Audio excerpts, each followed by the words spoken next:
High হেমন্ত লক্ষ্মী, তোমার নয়ন কেন ঢাকা? হিমের ঘন ঘোমটাখানি ধূমল রঙে আঁকা।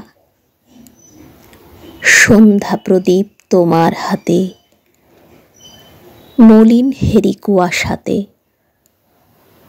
কণ্ঠে তোমার বাণী যেন করুণ বাষ্পে মাখা। ধরার আঁচল ভরে দিলে প্রচুর সোনার ধানে। দিগঙ্গনার অঙ্গন আজ পূর্ণ তোমার দানে। আপন দানের আড়ালেতে রইলে কেন আসন পেতে? আপনাকে এই কেমন তোমার গোপন করে রাখা।